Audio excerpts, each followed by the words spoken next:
আমার গিল্ট আরো বেড়ে গেল।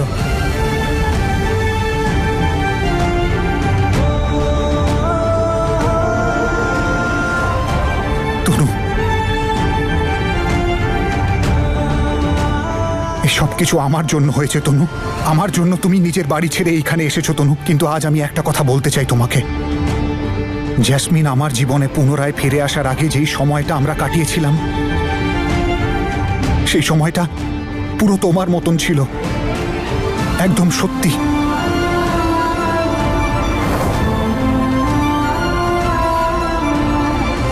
সেখানে কোনো ভেজাল ছিল না, কোনো মিথ্যে ছিল না। আর একসাথে কাটানো সেই মুহূর্তগুলো আজও আমার একাকিত্বে শান্তি দেয়। অ্যান্ড আই থিঙ্ক তোমারও সেই মুহূর্তগুলো মনে পড়ে।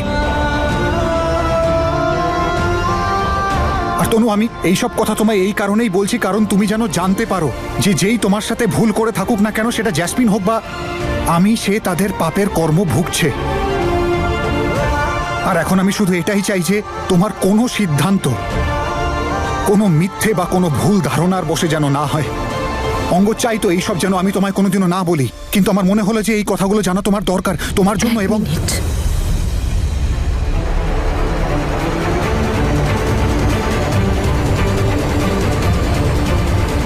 অঙ্গ তো এই সব কিছু জানতেন।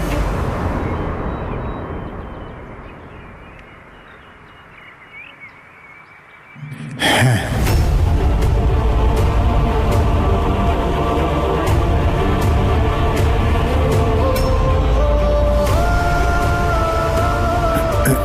আমি অঙ্গদকে সব বলে দিয়েছিলাম। কিন্তু তনু দেখো, ও তোমাকে খুব ভালোবাসে, তোমার কেয়ার করে। ও চাইছিল যে আমি তোমার থেকে দূরে থাকি, যাতে আমি তোমাকে আবার হার্ট না করতে পারি। সেই জন্য ও ঠিকই করেছে। হ্যাঁ, যা তুমি করো সেটা ঠিক, যেটা অঙ্গদ করে সেটা ঠিক। কারণ তোমরা তো পুরুষ, একটা মেয়ের ভালো খারাপ তার জীবনের সব সিদ্ধান্ত নিতে পারো, তাই না? তোমার মনে হলো তুমি আমার থেকে দূরে গেলে ভালো হবে, তাই তুমি চলে গেলে।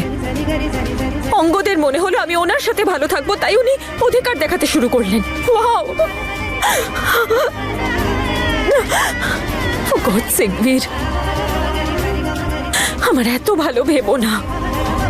এইটুকু বুঝতে পারি আমি, আমার নিজের জীবনের সিদ্ধান্ত নিতে পারি। এত চিন্তা করো না। আর আরেকটা কথা মিস্টার বীর সিং, কান খুলে শুনে রাখো। আমি কোনো দুর্বল, অসহায়, অবলা মেয়ে নই যার নিজের লাইফে বাঁচার জন্য এক পুরুষের প্রয়োজন। আরে তুমি তো সেই পুরুষ নও যাকে আমি ভালোবেসেছিলাম, যে গিল্ট থেকে বাঁচার জন্য প্রায়শ্চিত্তের নামে সবার থেকে লুকিয়ে বেড়াচ্ছে। এটা প্রায়শ্চিত্ত নয় বীর।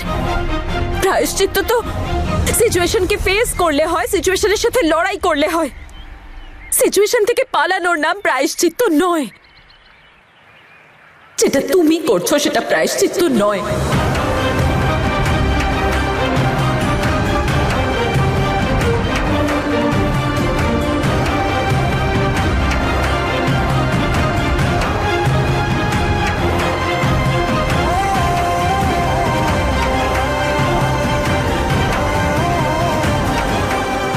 আপনি বোঝার চেষ্টা করুন অঙ্গদ, আমি শুধুমাত্র বীরকেই ভালোবাসি।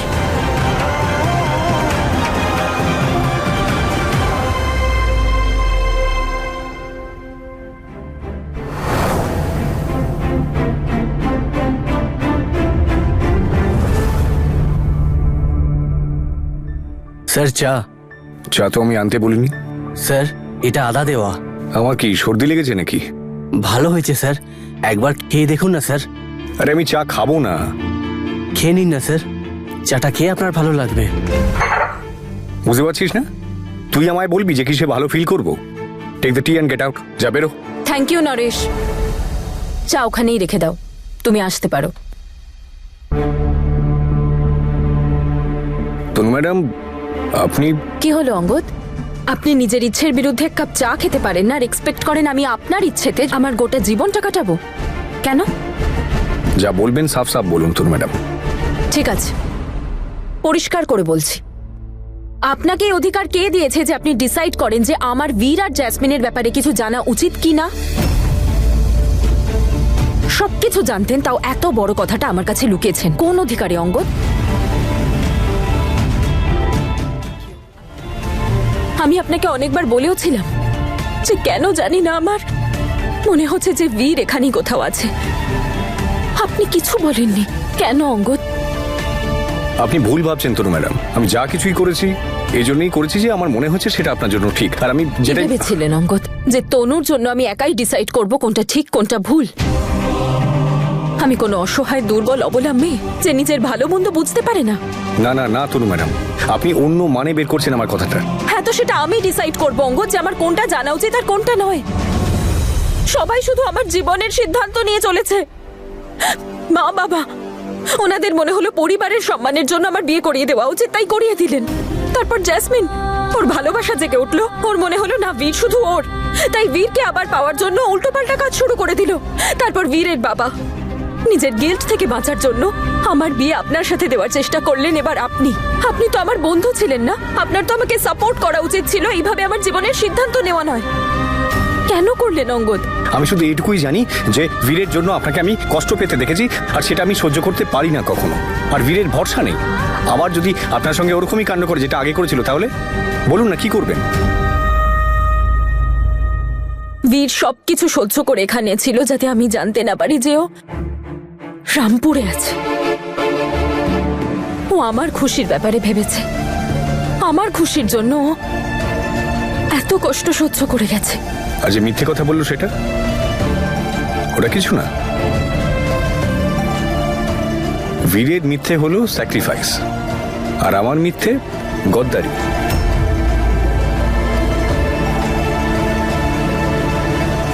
আর সেটা এই জন্যই যে আপনার মনে আজও বীর রয়েছে। ওকে ভালোবাসেন আপনি, আঙ্গাদকে না। আপনার যা ইচ্ছা আপনি তাই ভাবুন, কিন্তু প্লিজ এবার আমায় নিয়ে চিন্তা করা বন্ধ করুন। শুধু এইটুকু করুন আমার জন্য। তোর ম্যাডাম আপনি অঙ্গদ প্লিজ, প্লিজ।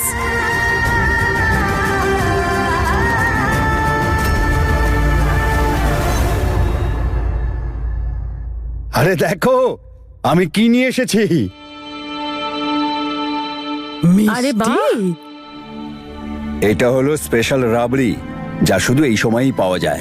আর তুমি তো ভালো করেই জানো এই রাবড়ি আমাদের তনু কত পছন্দ করে।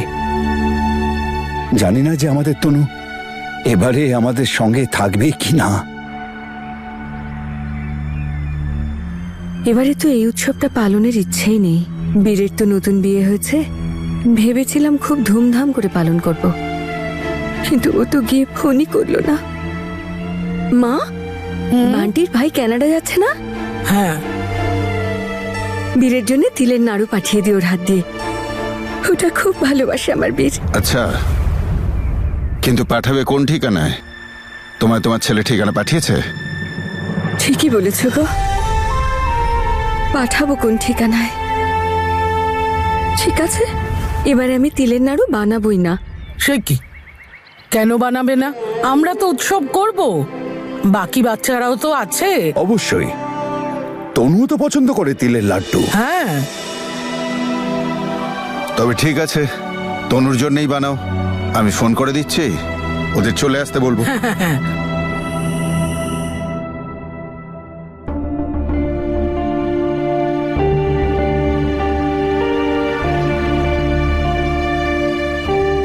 বাবলি, তনু ম্যাডাম কোথায়? পপিন্স, তনু আন্টি তো চলে গেছে। চলে গেছেন?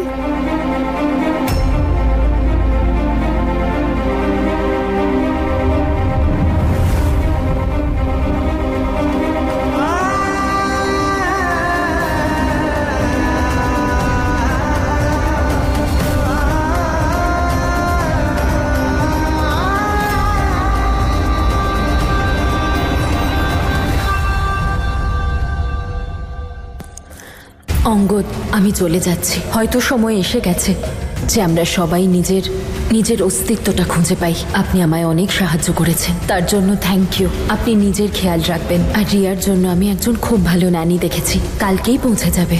বাই।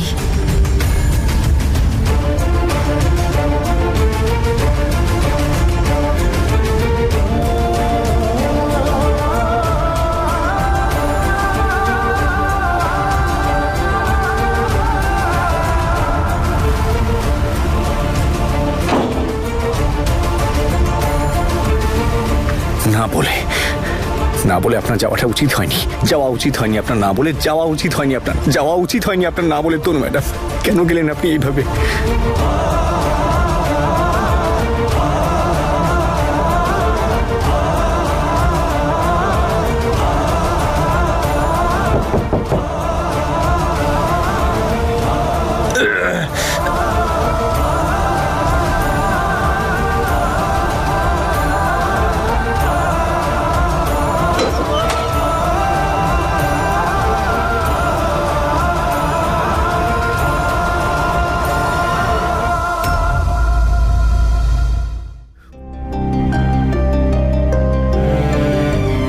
তনু,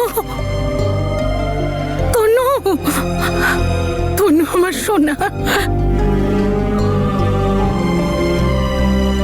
তনু দিদি, বাবা, ঠাম্মা, জেঠু, জেম্মা, তনু দিদি এসে গেছে।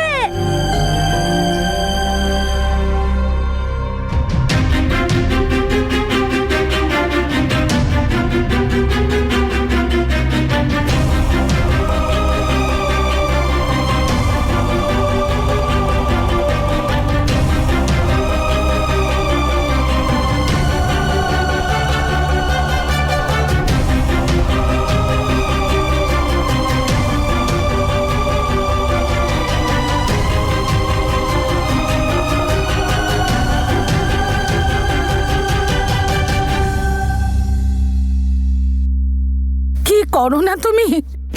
কেন কাঁদাচ্ছ আমার মেয়েটাকে? কতদিন পরে বাড়ি এসেছে, এবার থামো। কি করব বলো, নিজেকে সামলাতে পারছি না আমি। হ্যাঁ,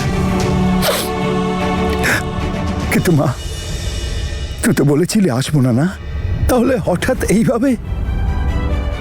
তনু, তোর সাথে অঙ্গদ আসেনি?